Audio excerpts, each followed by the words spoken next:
Alors, on va voyager un petit peu, on va partir à Santiago.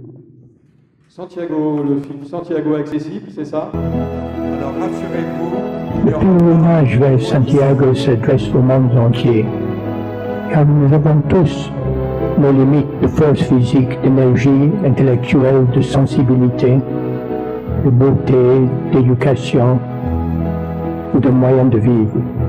Tous ceux qui ont perdu un parent ou un ami bien-aimé ont perdu une partie d'eux-mêmes. Mais chacun réagit différemment. Chacun souhaite que ses propres rêves et ses propres peurs, qui lui sont personnels, soient mieux compris des autres. C'est un pèlerinage original qui cherche à dissoudre les stéréotypes. Car rares sont ceux qui se sentent vraiment compris et pleinement appréciés. Nous vivons dans un monde où l'isolement de l'individu est accentué par l'isolement des professions, chacun avec ses diplômes et son jargon incompréhensible, et par les barrières entre les quartiers, entre habitudes, entre loisirs différents, entre générations. C'est pourquoi l'accessibilité ne concerne pas seulement les fauteuils roulants. Nous sommes tous privés d'accès à ce qui pourrait nous aider à vivre mieux, à trouver des emplois qui utilisaient nos talents plus pleinement, à nouer des amitiés qui pourraient enrichir nos vies et diminuer nos préjugés et nous donner plus d'espoir quand nous ne voyons plus comment sortir de nos angoisses. Ce pèlerinage réunit des gens de tous les milieux et de toutes les croyances. En période de vacances, son but doit être d'intéresser des millions de touristes, aussi bien que tous les Français. Faisons de lui un événement international qui prend le relais des Paralympiques merveilleuses. Ce qui montre que les Français possèdent toujours ce don extraordinaire de penser de façon universelle et pas seulement de leur propre ennui. Depuis des siècles, la France a été le héros de l'idée de justice. Et c'est une des raisons qui explique pourquoi les étrangers aiment votre pays, en dépit de vos querelles et votre comportement souvent bizarre. Je m'associe à votre célébration et à vos projets parce que vous êtes en train d'ouvrir un nouveau chemin.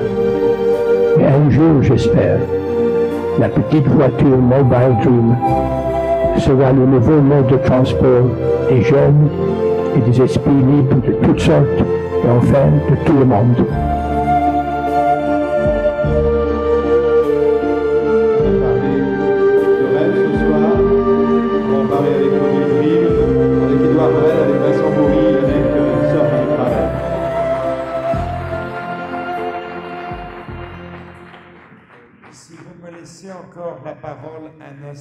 Je voudrais simplement dire qu'il n'est pas si facile pour un diplomate ambassadeur français de se sentir un peu gêné quand son pays n'est pas au premier plan, n'est pas le premier dans tous les domaines.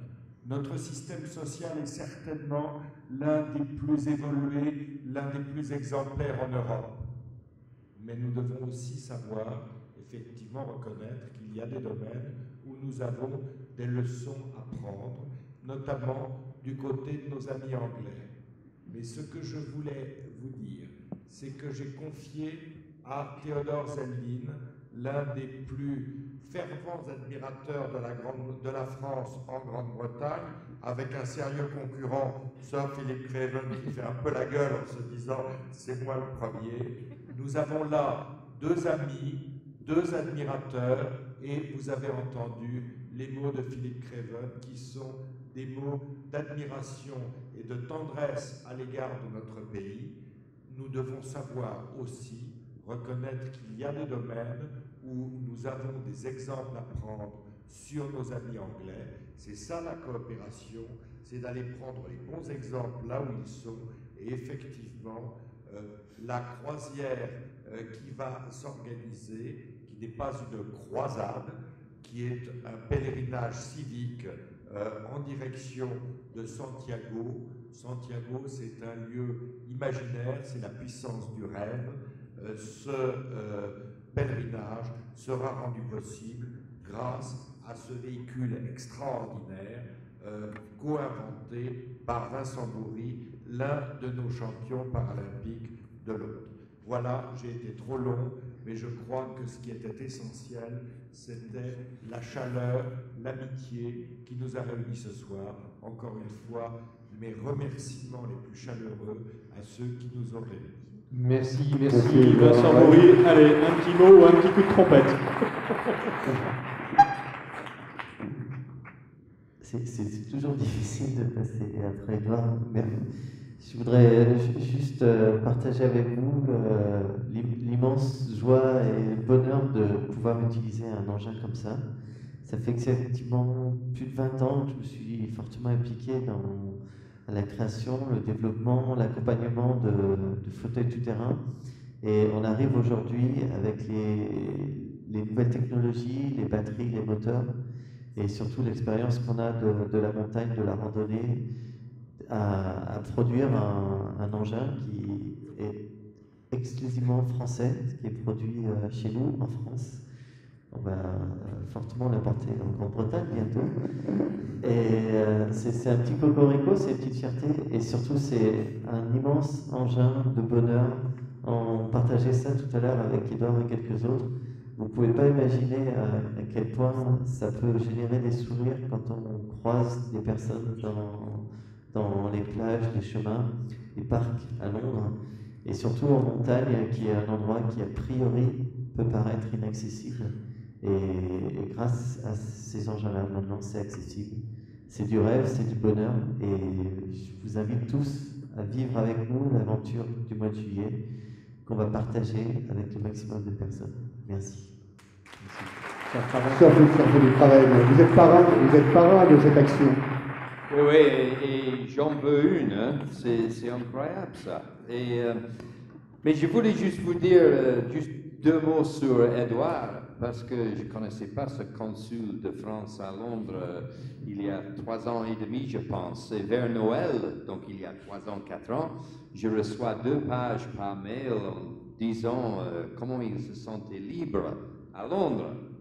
J'ai dit, mais oui, moi je me sens libre un peu partout dans le monde, mais ça m'a fait penser, parce que si on est libre, on ne pense pas aux prisonniers qui se sentent, qui ne sont pas libres.